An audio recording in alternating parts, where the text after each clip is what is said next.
And welcome to another episode of Rankum. This one is going to be a very special one, and it's going to be a different format than what you'll be used to because there's only 10 movies. There's no point nominating ones because we know what ones are going to make the list anyway. Um, but what I've done is we, I, when I assembled the panel, I collected everyone's top 10 list and did a combined ranking list and going to go through the combined list straight off the bat and get everyone to talk about what they think about that specific movie when we get to them. Um, and yeah, um, and at the end we'll go through what the top 10 list, our personal top 10 list was.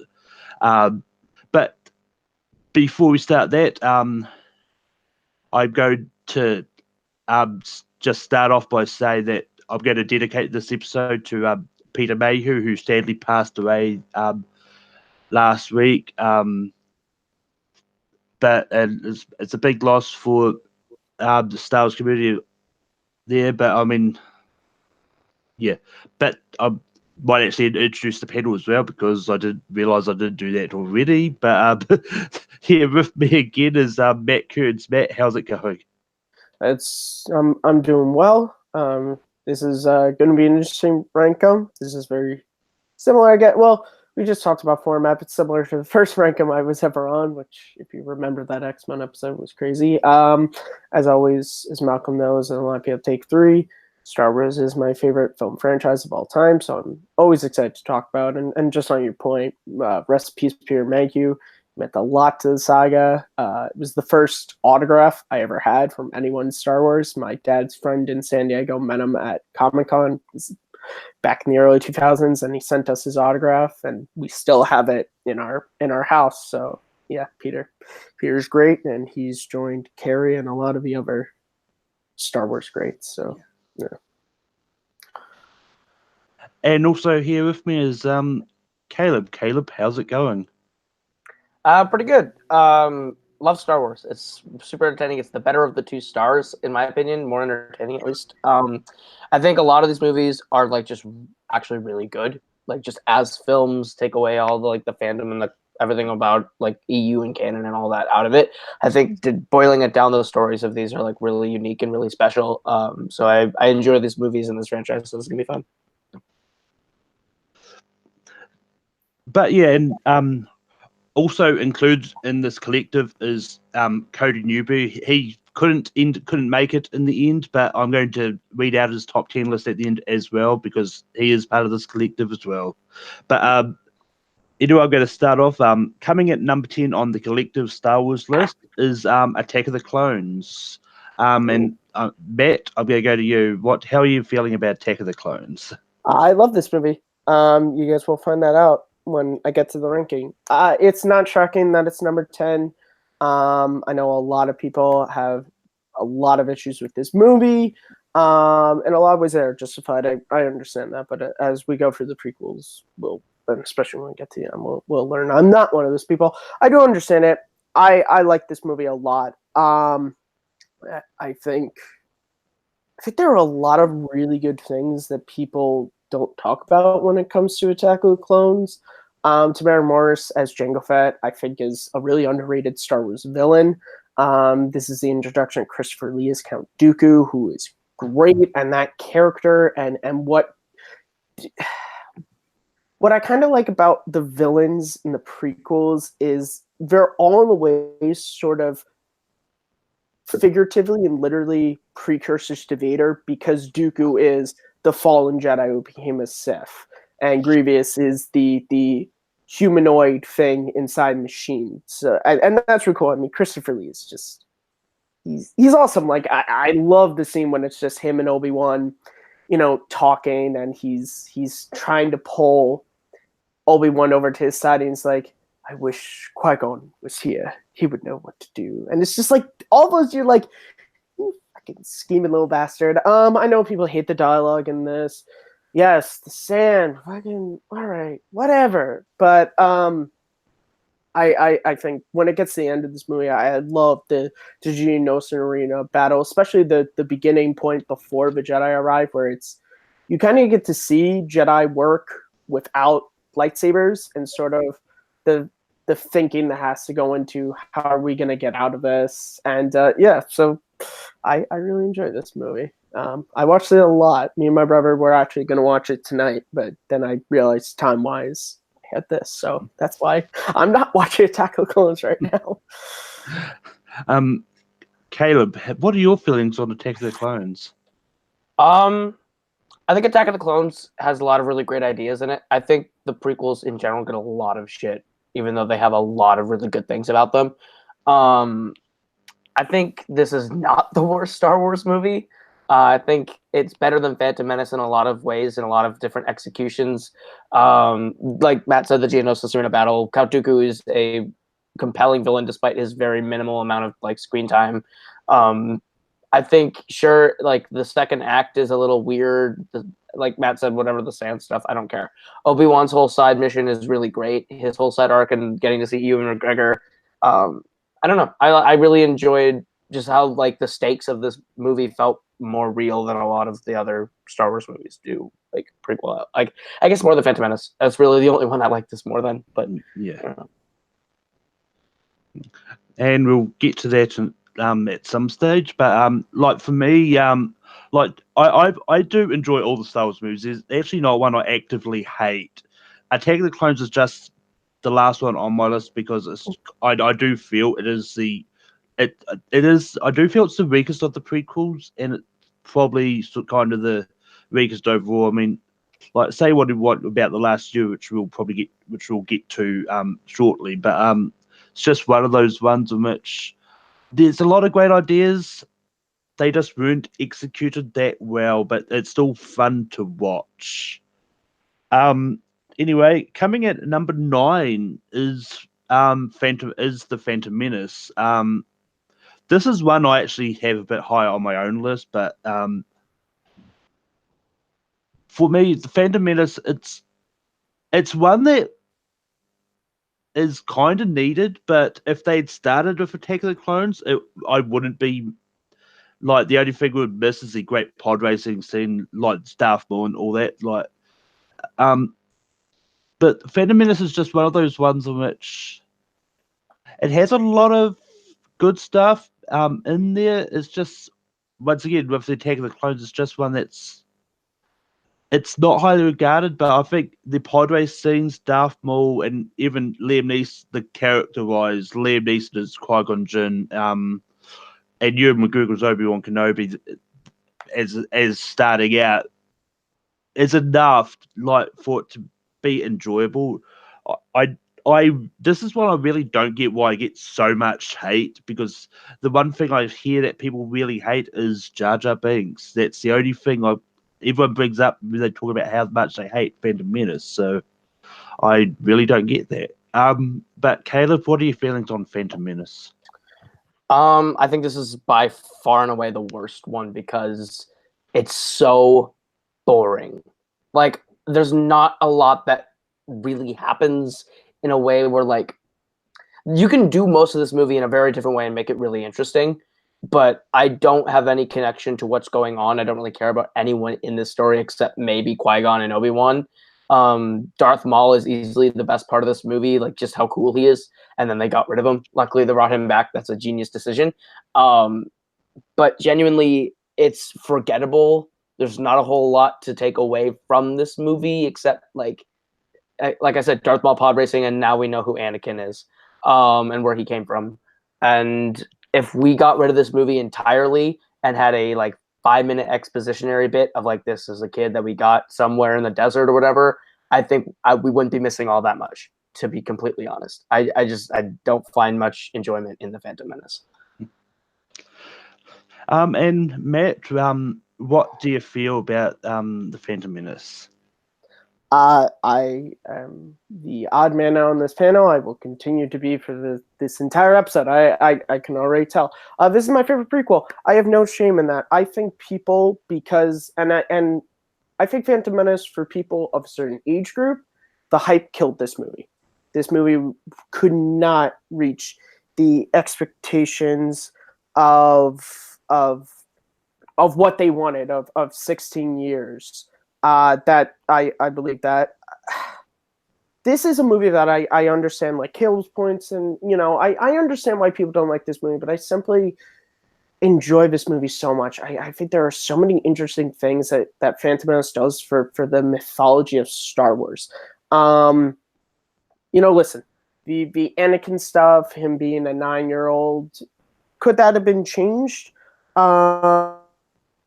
Sure. There's ways you could change that, make him older, whatever. I still think it's really interesting to sort of see the beginnings of Darth Vader be so pure, because that was always something that Lucas held with Vader, was he wasn't bad from the start. And we get to kind of see that. Like there's that line that he says to his mom where he's just like, you say the biggest problem in this universe is that no one helps each other. And just interesting things, like just little moments where he's talking with Qui-Gon, he's like, has anyone seen all the like all the star systems? And Qui-Gon's like, no. He's like, I'm going to be the first one to see them all. And I've always felt like that's a really sad foreshadowing, because in a way Vader does see them all, but not in a pure like visiting them in a great way, but in a he conquers them all.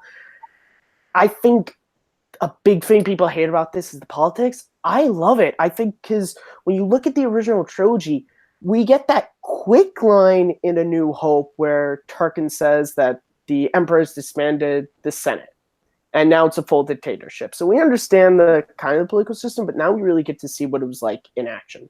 And Lucas always looked at the Emperor and the Empire as Hitler and the Nazis. And if you know anything about Hitler and the Nazis, they didn't roll into Germany, point guns, and take things over. Hitler was a democratically elected leader, and we see the beginnings of that. We see how Palpatine starts to pull the strings in this movie. He starts to sort of play everyone to his advantage. I love Liam Neeson and Ewan McGregor in this movie. They are great. Darth Maul, as you guys already said, is great. I love how the movie builds to its climax, and I love the climax, the lightsaber duel, the Gungans versus the battle droids. I think it all looks great. And I mean, this movie for on a technical standpoint is a very important movie for CGI. It really pushed CGI forward. So if you want to look at things technically, I love Jar Jar. I never had an issue with him. I guess I can understand why, but it's not like he's the first annoying creature in Star Wars, or even annoying thing. But I, simply put, I really enjoy this movie, but I understand why people like it. But there's more, the good outweighs the bad for this one. This is, out of all the prequels, the one I find myself revisiting the most. But yeah, and coming in at number 8 on our Star Wars list is Solo: A Star Wars Story. God That's disappointing. But Caleb, I'm going to go to you first. What are your feelings on Solo? I think Solo gets a hella bad rap. It's a fun movie. Like, I enjoy Solo for what it is. Like, Alden Ehrenreich, I think, does a really good job of like capturing Han Solo. I think like Lando is phenomenal. Donald Glover's great. I don't have any actual issues with this movie. It's higher on my list for me than this spot. It's a really fun like space heist, and like I really enjoyed the crew that go on the journey. There are stakes. People do die. Like, and like then you realize like maybe the bad guys weren't the bad guys all along. And I kind of like that twist. And like it really gives like a really solid backstory to Han Solo that like I didn't need, but I enjoy. Also, my favorite cameo of 2017, Darth Maul in this movie. Freaked out when it happened. So yeah. Yeah, this is one that I've come around on as myself, as like it's a bit higher on my own list as well. I'm not going to throw anyone under the bus, but the one person who's the reason that is so low is not actually here today. So Of course, Cody. Of course, Cody. That's a shocker, because I've never had conversations with Cody about this movie, and he hates it. I've never. But yeah, no. Solo is fun. Like Old Erica's Han Solo's like, it's once you get over the fact that it's not Harrison Ford, you can come around to enjoy it a little bit.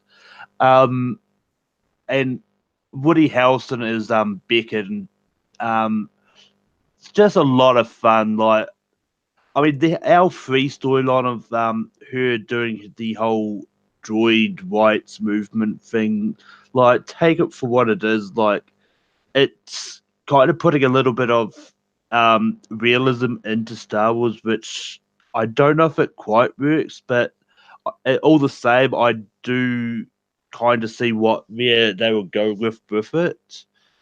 But this is a fun movie, and it's one of those ones that if you can just tune off and forget that it's a Star Wars movie, you can get into it, really enjoy it as a movie on its own without trying to go. Yeah, exactly. That's what I was trying to get at. But Matt, I know you've probably come around on a lot more than I have. Tell us how you feel about Solo. Oh yeah. Solo is, out of all the Star Wars movies, the most fascinating relationship I have. When I first saw it, I was coming into it with some bad taste in my mouth about a movie we'll talk about later. The whole idea of a Han Solo prequel film, I wasn't that interested in, because in Legends, Han's backstory was never totally fascinating to me, because it was very similar to Kyle Katarn's, and it was just like, I was like, I don't need that. He's a smuggler, he's a scoundrel. So when I went into this movie, I don't want to say I went in hitting it, but I went in with my guard up, and the bad points in the movie, just I paid more attention to the good stuff. And then it came out on Netflix and decided, fuck it, I pay for Netflix, and it's not like I'm buying the movie or whatever. So I watched it, and I kind of enjoyed it. Some of the stuff didn't work. Then I watched it again and again, and I love this movie, simply put. It's if you're ranking this by watchability, it's top 3 Star Wars movies in rewatchability. I put this movie on all the time. I think Alden Ehrenreich is great as a young Harrison Ford, in a similar way to Sean Patrick Flannery in Young Indiana Jones Chronicles, where he's not doing an impression, but you see the beginnings of that mannerism. Like, the opening sequence on Corellia is so good. Like, I love when he's talking to Lady Proxima, and it's like, we learned not to trust those guys, so you ran away with nothing. I mean, I ran away with my life, or the moment where it's just like, listen, you're not going to believe it. Well, I mean, you're going to believe it. Like, that's just Han stuff that we see in the other movies. We didn't mention her. Emilia Clarke, I think, is really good. I'm a sappy kind of romance guy. I love their chemistry in it. I believe it. Donald Glover as a young Lando, I think is great, and it's really fun to see the Han-Lando relationship, how it starts. The one thing that doesn't work for this movie that brings it a little bit down my rankings is LV. I just, like Malcolm said, it brings in this weird, like, droid rights, because then it's like you watch the other movies and it's just weird, and she just doesn't work for me. However, she is the comedic relief, and that's the problem is comedy. That comedy works for some people. It doesn't work for me, but it doesn't destroy me. Woody Harrelson, that relationship with Beckett, I think, is so fascinating. And when you look at the whole picture of Han and thing, it just gets even more interesting. Where you're like, Beckett was like his father figure, and what a fucked up father figure you have. And this is just a great fun adventure. Like, it's like I said, finishing Malcolm's point, it's a space western. And I love space and I love westerns, so I love Solo. But anyway, coming in at number 7 is The Last Jedi. Whoa. Whoa. I'm gonna go to Matt first. Matt, what are your thoughts on The Last Jedi? What are my thoughts on The Last Jedi? Do we have 72 hours to spend? Simply put, this movie doesn't work for me. The people who love it, I am glad they love it. It does not work for me. It as a sequel to Force Awakens, it doesn't progress the plot enough for me to be a really worthy sequel.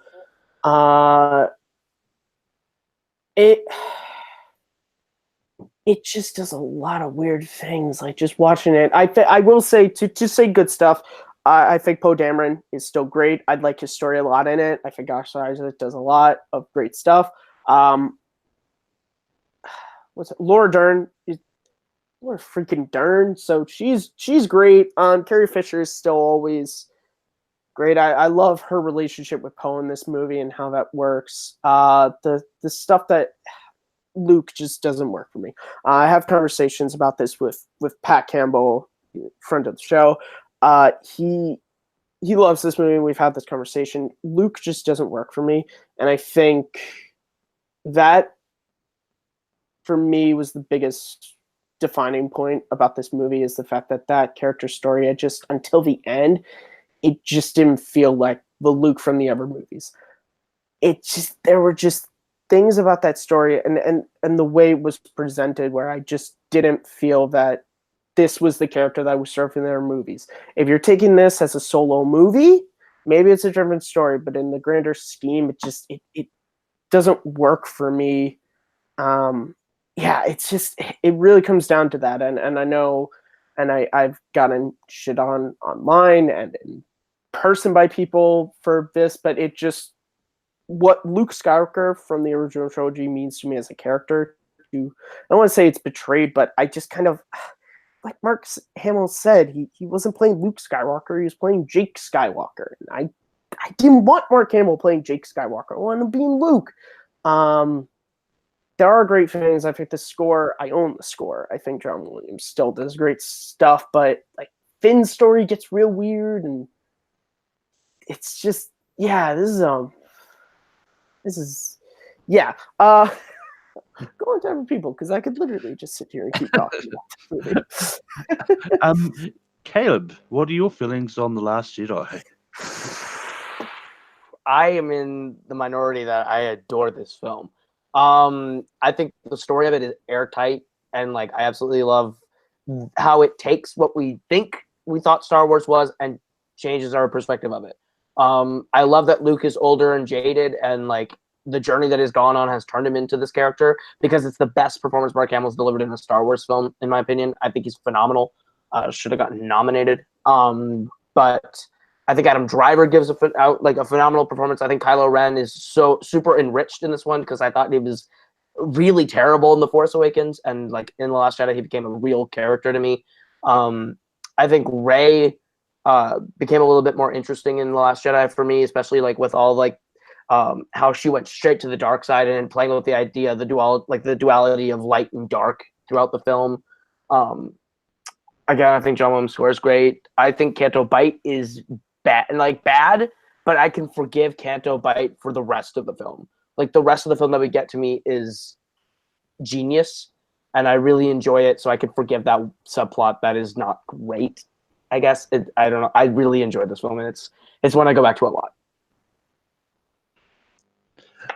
Yeah, I mean, this is one that may move up my rankings when I rewatch it, but I haven't actually seen it since it's been in theaters. But for me, like The Last Jedi, it's just one of those ones which, like what Matt said, like it kind of just feels really disconnected as a sequel to The Force Awakens, which it was what it should have been.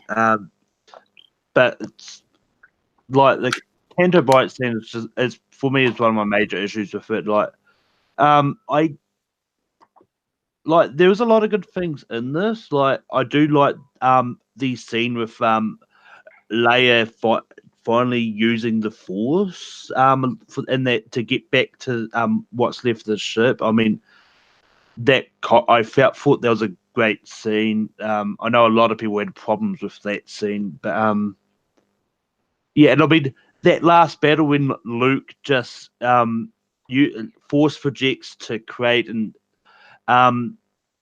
just stands in front of Kylo Ren and just shows how powerful he's using the last of his life just to do that one saving grace and helping the rebels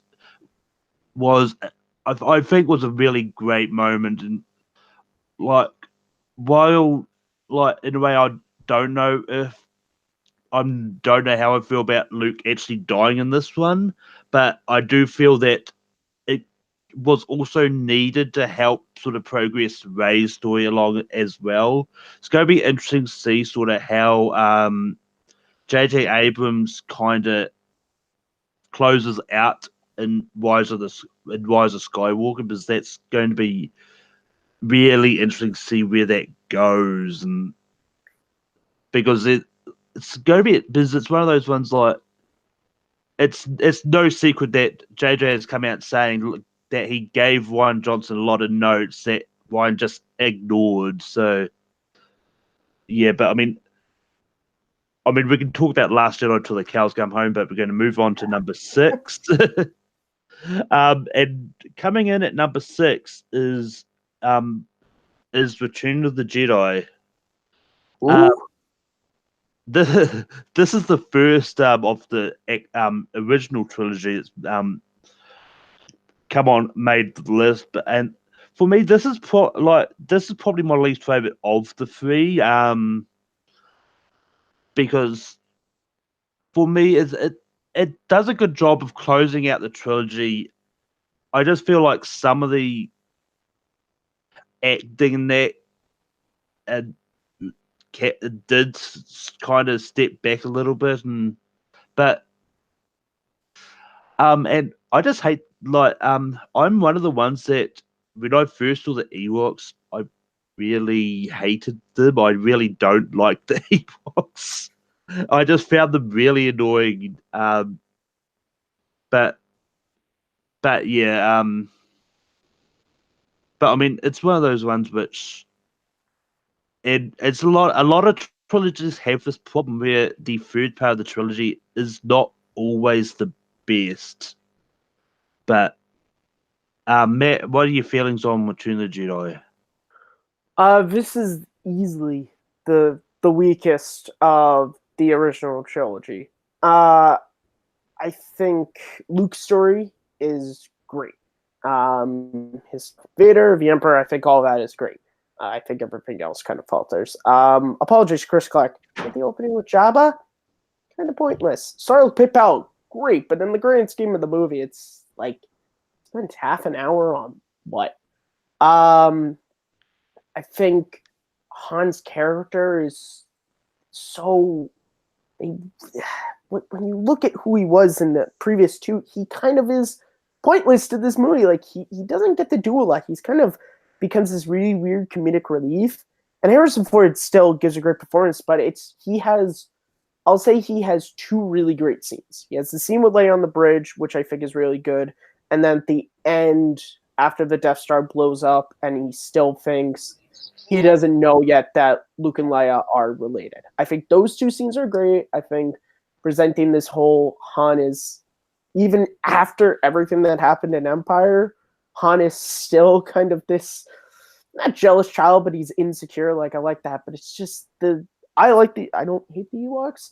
I just think overall, and again, this also comes from just a lifetime fandom of Star Wars, and then as I get older, reading the backstories and finding out this movie sadly was originally supposed to be the end of one trilogy and the beginning of another, and then Lucas was like, I'm just going to make this the ending overall, and he just kind of squished everything that was meant to sort of be the beginnings of another trilogy into the end of this one.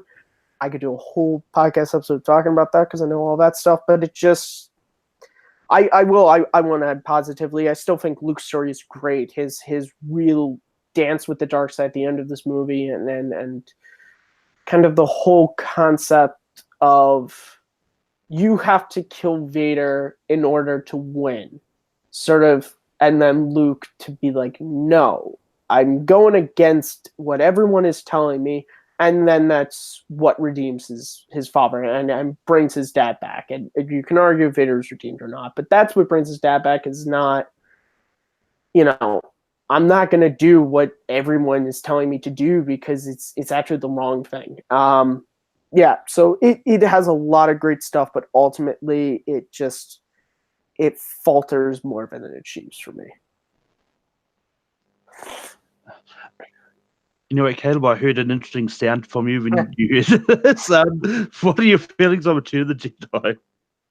Return of the Jedi, I think is the second best of the original trilogy. I can see where everyone has issues with it. It does feel like kind of two different movies put together, but I don't mind it. I think Jabba's Palace is incredibly entertaining. I think the second Death Star is kind of, I understand the mentality of like we're doing this again is kind of laughably bad, but I don't hate it. I enjoy the Emperor. I love Luke and Vader's fight. I think it's one of the best fights ever is the rematch. I love the green lightsaber. When the green lightsaber showed up, I was like, I don't care about seeing a blue lightsaber again in my life. I only ever want to see green. I loved a lot about this movie. I like the Ewoks. I think the second act gets a little sleepy and like it kind of drags a little bit. But once we get to like the third act with like the Battle of Endor, the Death Star, the battle between Luke and Vader, that's where the movie is like pitch perfect. At the beginning of the movie with Jabba's Palace, I think is pitch perfect. I think the middle is a little sleepy, which is why it comes second of the original trilogy for me. But I do enjoy this movie quite a bit. But yeah, but coming in at number 5, we've got The Force Awakens. This is one that I didn't know what to expect when it came out, and I just kind of went in this trepidatious thing of like, well, it's either going to be really good and put the Star Wars back on track, because with the prequels, like even though they were still good, they weren't as good as they could have been, and we weren't sure if we're going to get any new Star Wars movies after them. But we didn't. This is one I was surprised by how much I enjoyed, because even though there was people to say that there's so many beats from A New Hope in here that it's pretty much a remake. There's still enough stuff different in there that I do think it sets itself apart from A New Hope. So I mean, it's just seeing the original cast back, reprising their roles and all that. It's just there's something about like the fact that, well, yes, it was nostalgia filled as well, like just seeing the classic stuff, but it also was one that I enjoyed because it was a all new story and all new villain. And Adam Driver does kill it as Kylo Ren. Like he just there. I could go on and on to him about my love for Force Awakens, but Caleb, what do you think about Force Awakens? I think the reason why I like The Last Jedi so much is because I don't love The Force Awakens. Like coming into The Force Awakens, it felt very safe. It did feel like we're redoing a lot of the same beats because we want to get that, the fandom back on board sort of thing. And it didn't really work for me. I think Harrison Ford is phenomenal in this movie as Han Solo. I think it might be my favorite outing of his as Han Solo. I didn't love Kylo Ren in this one. It took until the next one. I didn't love that they were setting up Rey to be this like Skywalker extraordinaire, I guess. I don't know. There was like little threads throughout the movie that they were like, this is where we're potentially going to go. And it's like, I don't really want to see any of that. And if that's what we're doing, maybe I shouldn't be on this journey anymore. But like Starkiller, I thought was just dumb. Leia was really cool to see again. Again, like I like seeing Han and Leia. I thought Finn and was kind of cool. I thought Poe Dameron was kind of wasted, I guess. I don't know. He was cool and I want to see more of him. I don't know. Overall, I just think this movie gets a lot of hype and a lot of like praise, and I don't think it completely deserves it. I guess that's why I don't know. Again, I think it's the reason why I like The Last Jedi so much more is because it took a lot of the things from this one and flipped it on its head and said, hey, we're going in a totally different direction than you expected. It's not going to go the way you think. Matt, what do you think about Force Awakens? Yeah, it's not going to go the way you think at all. Listen, J.J. Abrams had a seemingly hapless job. He had to bring back a fandom that hated the thing that they're fans of, because by 2015, that's a thing that exists and sadly still does. I don't know. Overall, I just think this movie gets a lot of hype and a lot of praise, and I don't think it completely deserves it. I guess that's why I like The Last Jedi so much more is because it took a lot of the things from this one and flipped it on its head and said, hey, we're going in a totally different direction than you expected. It's a safe movie. I understand that. If you hate the prequels, I understand why you love this movie. I understand it brought you back. I will never forget. It was December 18th, 2015. Sat in a theater. The crawl began, and it said, Luke Skywalker has vanished. And I literally had to hold back, audibly going, what the fuck? And that's how my viewing of this movie began, was that. And then it is a movie that, again, you hate the prequels. I get why you love this, but as someone who loves the prequels, I think this movie is really weird in that when you look at this movie as a singular film, it can be one thing, but when you look at it as part of the galaxy, it is this really odd retelling of A New Hope.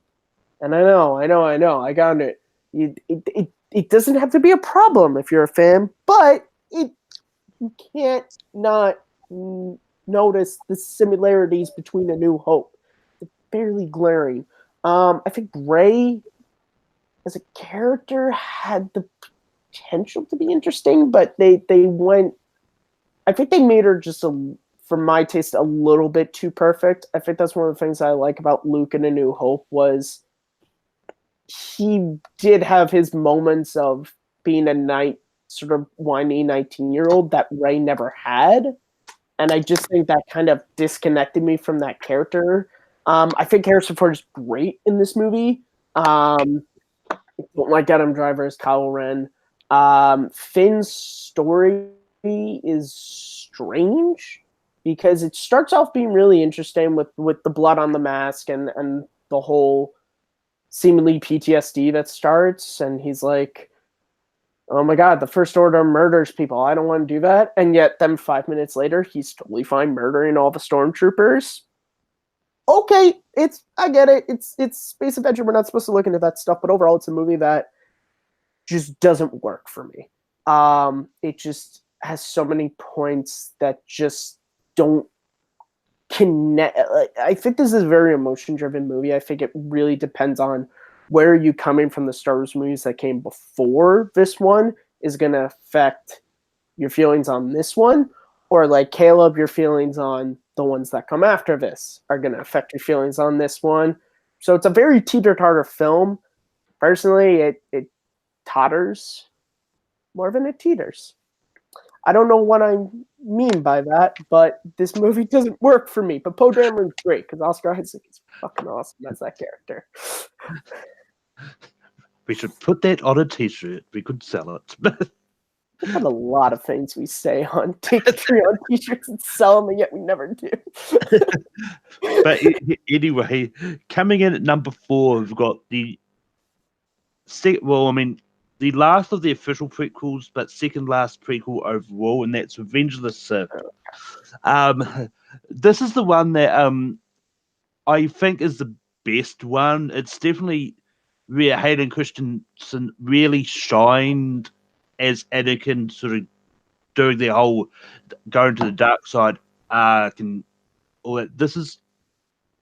I just really enjoyed all of this, and I mean, a lot of the acting was stepped up in this, and like Ian McDermott as the Emperor, just laying the seeds into Anakin's head was just perfect, and just him telling the story about Darth Plagueis the Rise,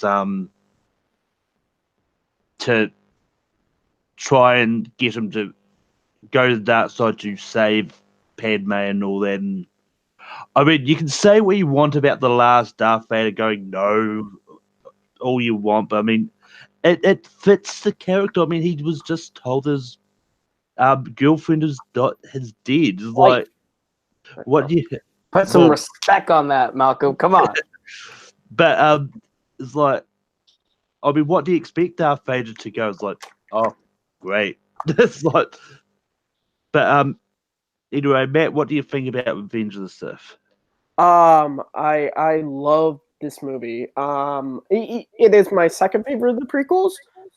but in a way, it is the best. It's that weird thing about rankings where it's kind of like this is the best, but this is my favorite. I think what this movie does character-wise is really good. Like you said, Hayden Christensen as Anakin is really great. I love his relationship with Ewan McGregor in this movie. Like at the beginning where they're just, joking back and forth. I said it's a trap. What's the next move? Let's bring the trap. How'd this happen? We're smarter than this. Obviously not. No loose wiring jokes. Like they're just great. Ewan McGregor is really, really good, and at this point, this is where you really see who Alec Guinness is. Like you see, oh yeah, this is a young Alec Guinness. This okay, I get it now. And I think that's the thing that I love about Revenge of the Sith is it is in a way that last puzzle piece of Anakin's story where you go, oh, now it all makes sense. Now everything that happens in the first three, or technically the last three, or the middle three now. Star Wars, ever more confusing us chronologically. I think this movie is great. I love Palpatine in this movie. I think that relationship with Anakin, like you said, the opera house scene, even just like at the beginning of the movie where you hear the Sidious voice when he says, "Do it," and how he knows Anakin's been asked to be spied on by the Jedi Council, and all these things, all these things just really work well together. And then at the very end of the movie, it's kind of sad. Like it's a very sad ending to sort of just see everything that happens. And I've always held, and I still do, is the Emperor is the one that kills Padme, because Vader, Anakin says that he since she was alive, and then when he starts breaking all the stuff, there's this shot that Lucas does on the Emperor's face where he's smiling. I've always felt that he used the Force and he just stopped her by force. And the no, to me, I know everyone hates it, but to me, that is when Anakin is finally gone. That no is the last. Now he's Vader, and now he is the Emperor's slave, pretty much. I love the duel Mustafar. Does it go on a little long? Sure, but it still is sort of great. And the final scene in this movie is my favorite ending in any Star Wars scene. I love the music. I love, Beru and Owen and doing the same shot of Luke looking at the suns. And I just love how for Obi-Wan, there's, again, that great shot of Ewan McGregor just kind of looking and kind of like, all right, things are really shitty now, but it's possible that this is not all lost. And I love that, and I love this movie. So yeah. And Caleb, what do you think about Revenge of the Sith? Matt just said it so poetically. Yeah, no, this movie is phenomenal. I really enjoy it. I don't know a whole lot more that I could add to that. General Grievous I absolutely love. He's a sick part of this movie that the thought of like a humanoid robot that uses lightsabers is so badass. I love it. Mustafar is phenomenal. Palpatine is phenomenal. There's nothing in this movie that actually outright is bad. Like I think I have a theory that if we'd had 3 movies of Hayden Christensen, people would have gotten over it by the time we got to the third one, because I think Hayden Christensen is quite good in this, and in the first one he's a little hard to like swallow. So if we'd had Hayden in 1, 2, and 3, I think people would have liked him by the time we got to 3. However, Order 66, one of the most emotionally brutal things I've watched in a Star Wars movie, because there's all these characters that like I don't really know, but I watch them and I'm like, you look sick. I want to know more about you. I love the Jedi, and this is literally everything that we love from the last 3 movies dying before our eyes. And then when you see Clone Wars, it's even worse. Exactly. Because then you know a lot of those people. Exactly. Like, no. Like, oh, hey, let's Akira, no. But yeah, it's like I love this movie. It has I think one of my most underrated scores of all time is Revenge of the Sith. Especially when Anakin is at the temple and Padme is in her room, and there's that like wailing noise when they're like looking at each other. I love it. Chills every time. I love this movie, and it should be a little bit higher in my opinion, but it's so good. Coming in at number 3 is the movie that I like to dub Part 2 of the Death Star trilogy. and it's Rogue One. Rogue One is and I'm going to go. I'm actually going to go to Caleb first on this. I like Rogue One. I think there's things in Rogue One that are really great, but there's things in Rogue One that are also not so great. Rogue One rates pretty high. I rank Rogue One pretty high because of like the ideas that it brings to the table of like we're seeing the war in Star Wars for like the first time in a while, in my opinion. I do think it causes a couple of issues maybe for A New Hope, but like Darth Vader at the end is really sick. The ending, like the fact that they had the guts to actually kill everyone was really cool. I really enjoyed that. Like I don't know. I think the movie is good in a lot of places and it suffers in some parts overall. But 3 is all right. That's a good placement, I guess. Yeah, I mean, this is one that when I heard that they were doing it, is like it's one of those ones that I thought, well, it's going to be really predictable because everyone's going to die by the end because none of the characters, with the exception of the ones that lead into A New Hope, most of the other characters you've never heard of in the original trilogy anyway. But I mean, this is one that I did like the fact that they managed to tie Rebels into it as well, very briefly, because you get to see Chop at one stage and also mention of Harrison Dola there as well. But Rogue One, like Felicity Jones as Jyn Erso was a really great casting decision, and even Alan Tudyk as K2SO is like, and I do. It's one of those ones where I do not know why they have to make most of the droids comedic reliefs. It's like you've had C-3PO in the original trilogy in the saga. You have K2SO and you've got L3, like and yeah, Malcolm wants his droids to be serious. Stop with the comedic relief, Lucasfilm. I mean, I don't have a problem with the big comedic, but it's just that it's one of those things that I've noticed, especially with the humanoid droids that can actually talk. But Matt, what do you think about Rogue One?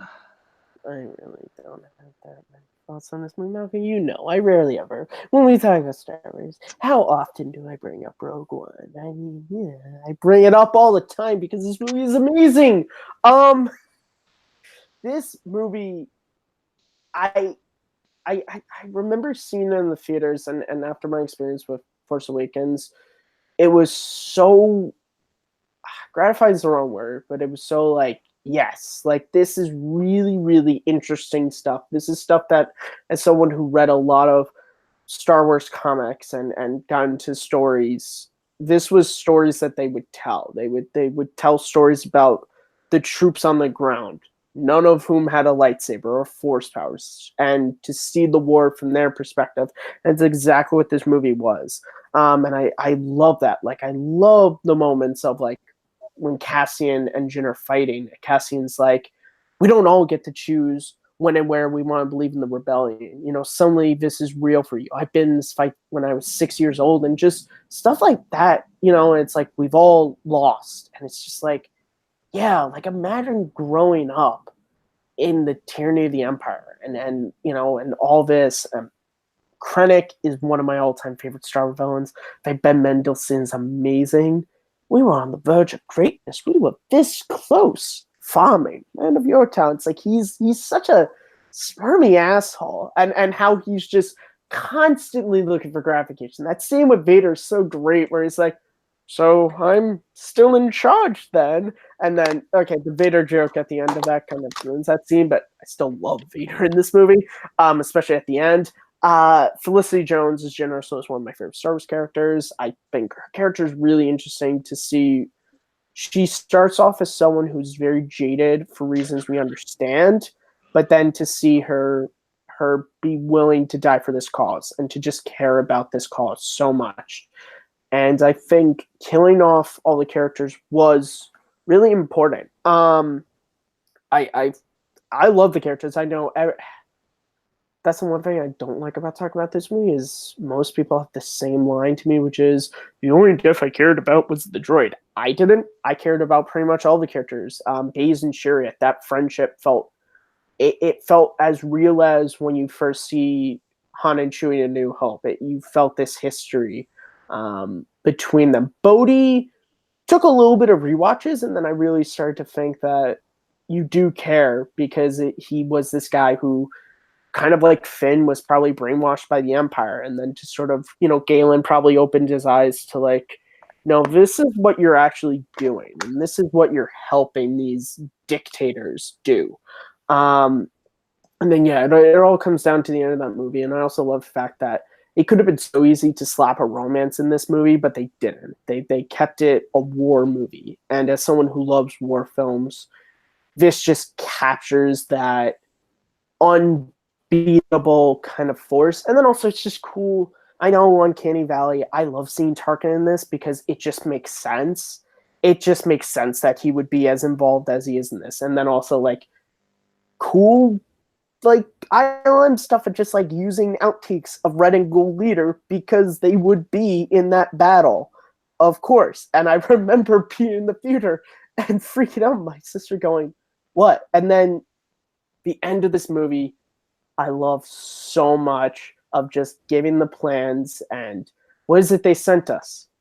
Hope. And to end, one of my favorite Star Wars, not memes, but images someone made is there's that moment between Jin and Cassian when they just sent the plans to the Mon Calamari ship, and Cassian goes, do you think anyone is listening? And it's this picture of Luke Skywalker looking at the twin suns. I'm just like, yeah, someone's listening. I love this movie so much, and I'm glad it made it this high on the list. And I'm probably reason why. I mean, it ended up this high because I think, because even I sort of have it a bit high on my list too, but it's kind of fell about there for most people. But anyway, coming in at number 2, which is a very big shocker to me and to probably Matt, but it's Empire Strikes Back. And I'm going to go to the culprit and throw Caleb under the bus. Caleb, why don't you like Empire Strikes Back that much? This is my least favorite of the original trilogy. I am in the biggest minority on earth when I say I think this movie has a lot of problems. I think the first act of this movie is pretty cool with Hoth. Second act of this movie is really, really rough. Luke training is good. Everything with Han, Leia, and what are we doing for this movie makes no sense to me. We're out floating in space for about 45 minutes before we decide we're going to go to Bespin. And then we get to Bespin and everything is awesome again. But there's that whole middle chunk of the movie for me. And the Return of the Jedi has similar issues, but I think at least some of the stuff that happens in Return of the Jedi is a little more entertaining to me than everything that happens with Han and Leia and Empire in the middle. Well, Han and Leia, I like the romance. I love how they get together, but nothing is really happening in that middle for me. It's the one Star Wars movie that makes me fall asleep, outside of Phantom Menace. So yeah, this is pretty low on my list, and I'm in the minority. Matt, what do you feel about Empire Strikes Back? Wow. I simply put, I love this movie. This is my favorite movie of all time. I don't want to say to have a discussion about Caleb's points. I think what works about the middle section in regards to the Han Leia stuff is that's where you build that relationship. That's where we get to the great stuff between them on Cloud Cities. You need that stuff. I also think that middle section that's really where you see Vader really looking for Luke and the Millennium Falcon and how he's going to sacrifice these Star Destroyers. He's going to do all this because for a reason we don't get to know until the end of the movie, he needs to find Skywalker. And that conversation with the Emperor is great, of just this sense of like, all right, so Luke's going to either have to turn or Vader's going to kill him. I also think there's a lot of really small, funny moments of just like, I think you're going to have to replace the negative power company. Of course they're going to have to replace them. Chewie? I think we're going to have to replace the negative power company. Like, he doesn't want 3PO to hear because he can't let 3PO know about this. And also, it's really cool when you look at the whole universe because, Jango and Boba Fett were tricked by Obi-Wan hiding behind an asteroid, and then the one bounty hunter that wasn't tricked by the Millennium Falcon hiding with the garbage was Boba Fett, because it's like, bitch, I saw Obi-Wan do this to us once before. You fool me once, you don't fool Boba Fett twice. Until the third one where they completely fuck up his character. But I love this movie simply, and a lot of it comes down to Luke's story. I think this is Mark Hamill's best performance. I think what he plays with is really fascinating in that he takes this character who at his core wants to be good and wants to do good, but there's this real impatience to him and this real anger in him that he keeps trying to suppress. And I love that on Dagobah, my favorite Star Wars scene of all time, which is the cave scene, is so that is just that battle and just the conversations he has with Yoda, just like, is the dark side stronger? No, quicker, easier, more seductive. And then just the conversations with Obi-Wan and Yoda, just like, listen, if you go and save your friends, bad stuff is going to happen. Luke being like, I can't stay here and sacrifice them. And then when you get to Bespin, and it's first we get introduced to Lando, who's great, and then he betrays them. I love that moment where it's like he doesn't want to betray him, like when it's Vader keeps screwing Lando, because first it's the princess and the Wookiee are staying here, and then it's like, you bring them with me, and Lando's like, I can't do anything, until he does, because it's really great when he and again, I love that moment of, it's like, even when he frees them, Chewie still is ready to choke him out, and Leia, and they're like, yeah, no, you fucked us over. And Harrison Ford is amazing in this movie. His relationship with Carrie Fisher is really great, because it's such an odd pairing, especially looking at A New Hope, but it becomes so believable if it's just like they're opposites attracting. That if you ask Leia who she thinks her ideal mate is, Han's the furthest from it, but that's kind of what makes them the best. And then that Luke and Vader, just everything that happens with Vader kind of toying with Luke at the beginning, and then sort of he does see that Luke is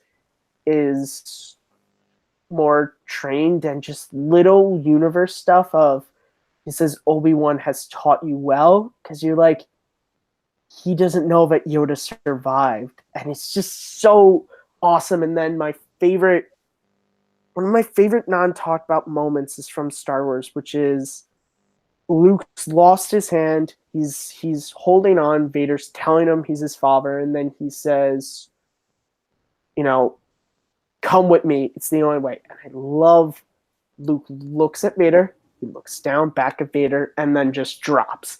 And he wasn't expecting to grab onto the weather vane and have that whole thing happen. He was expected to die, and he was willing to sacrifice himself. Like, I just love that it's the only way. Turn to the dark side, and Luke being like, no, I'm going with option B. Simply put, this is the Star Wars movie that I can put on. I can put it on today, tomorrow, the day after that. I can watch this movie, and I have watched this movie repeatedly since I was 2 years old. And as I get older, out of all the movies I've ever seen, this is the one where I keep finding more and more things to love in it, and that's what makes it my favorite. Not just Star Wars movie, but my favorite movie, period. Sorry for the soliloquy, Malcolm.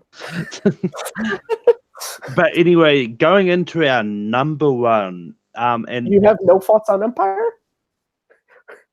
I do have thoughts about Empire. I think it's mostly all been said anyway, but I really do. I really do, like, my thoughts on Empire was pretty much the same as yours, Matt. Like, well, then to say, I actually, Caleb, to be honest, and I hope just because wording, I really like that you don't fall in line where, and like, I honestly, as someone who like Phantom Menace is my favorite prequel, like, I like meeting people like that who are just like, no, I have problems with Empire, because it's so easy in this day and age to just be like, I'm just gonna ignore the problems with Empire and say it's my favorite because everyone says it's their favorite. Like, I kind of like that, because that's cool. Like, I like the fact that we have this list, because it's like, yeah, guys, like, I love Empire. Malcolm loves Empire, but shit, not everyone has to love everything about Empire. It's cool. No, yeah. I mean, yeah. But Yeah. yeah, It's gonna be great to see the comment section when Malcolm Oh, posts this oh. list on take 3. It's I'm gonna be waiting for the Twitter messages to come in after this video. I mean, we are live. I will say this, Caleb. When we get to the rankings of our list, I'm sure a lot of people are going to forget your thoughts on Empire and be like, Matt, what the fuck is wrong with you? We'll see. We'll see. People are going to be a little upset with mine too. Yeah. But anyway, I mean, like, there's nothing much I can say about Empire that's already been said. I do love sort of everything about this movie, and Malcolm, although if people want to hear more of your thoughts about Empire, they can check out They Are More Than Movies, Star Wars Fandom, which you can find on YouTube. It's a great 20-minute documentary, interviews with countless fans from different age ranges, different places in the world, talking about their love of Star Wars. We go into everything, favorite character, movie, scene, moment. It's a great doc. I did. YouTube/Matthew Kearns. and you've also got some Schmoder guests in there too, I believe. That is true. Mike Kalinowski, former Inner Geekdom Schmodo competitor, is there. But anyway, moving away from the shameless plug from Matt. Not shameless. I'm not shamed. but I mean, I mean, we've already mentioned 9 movies. It's no surprise to know that the number one sales movie is obviously the Clone Wars. I mean, 100%. It supersedes every list. no, the number one movie of all time is Cody Newberry and New Hope. It's his nickname in the fan leagues, man. I was like, what? But anyway, A New Hope, it is a great movie. I do love it. I do think Empire is like better, but this is a great sort of lead, beginning movie, and just one of my favorite sort of opening moments, just showing us all the characters and who they are. Because I mean, there's so many people out there that told George Lucas like, "Oh, this will not work. This is going to be fail badly, and it's just going to fail." Like, I mean, we've got enough movies to do a top 10 list now. So I mean, so yeah, I mean, I don't know who's laughing now, but Matt, what do you say about A New Hope? I love this movie. I love this movie just as much as I love Empire. There's just a couple of things in Empire that just push it over for me. This movie could easily be my favorite Star Wars movie.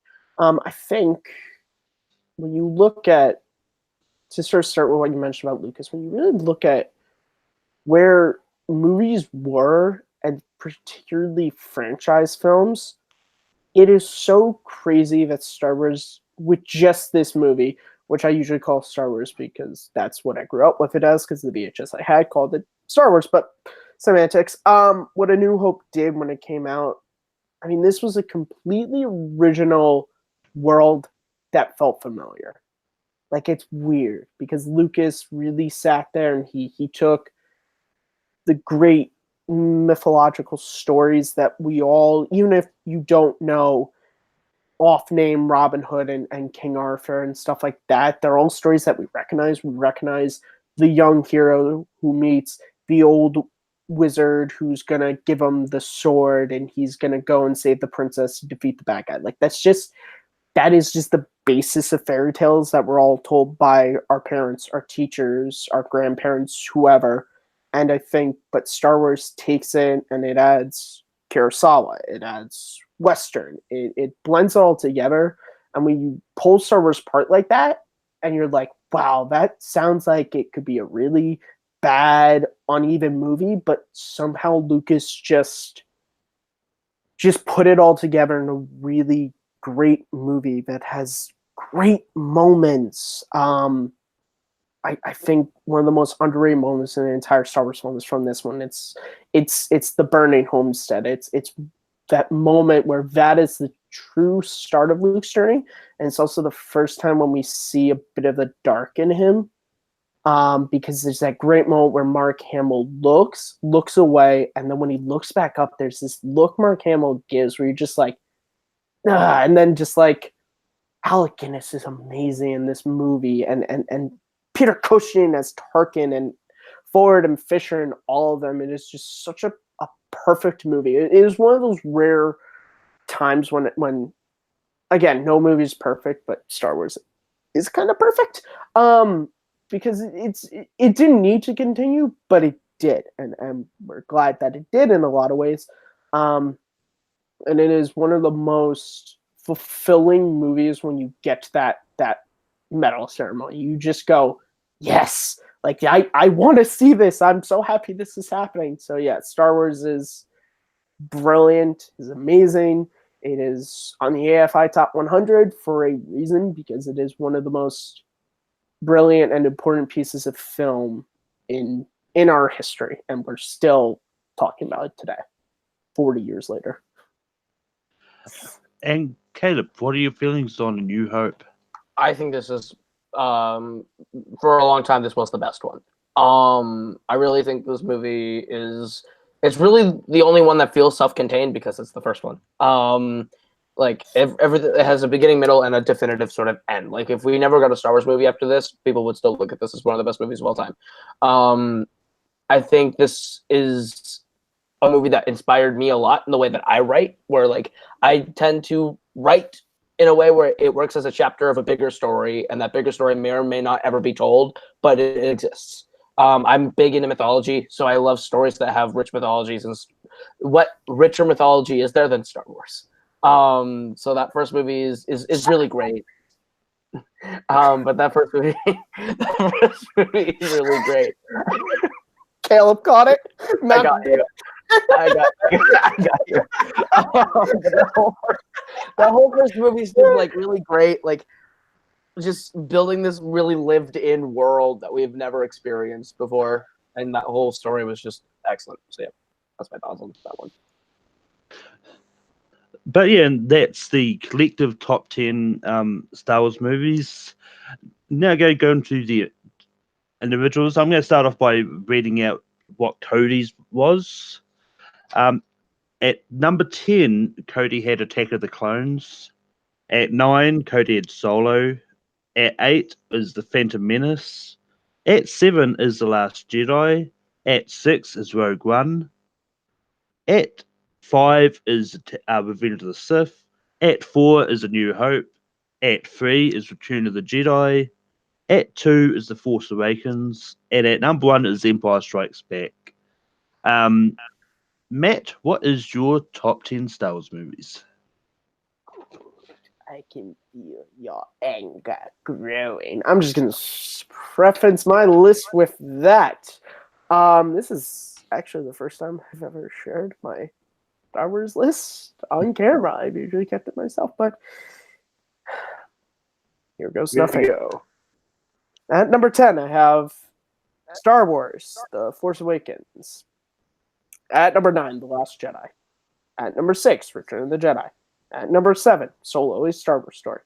At number 6, Attack of the Clones. At number 5, Revenge of the Sith. At number 4, The Phantom Menace. At number 3, Rogue One. Number 2, Star Wars A New Hope. And at number 1, The Empire Strikes Back. Caleb, what is your top 10 Star Wars movies? Okay, so my number 10 is The Phantom Menace. My number 9 is Attack of the Clones. My number 8 is The Empire Strikes Back. My number 7 is The Force Awakens. My number 6 is Solo. My number 5 is Return of the Jedi. My number 4 is Rogue One. My number 3 is Revenge of the Sith.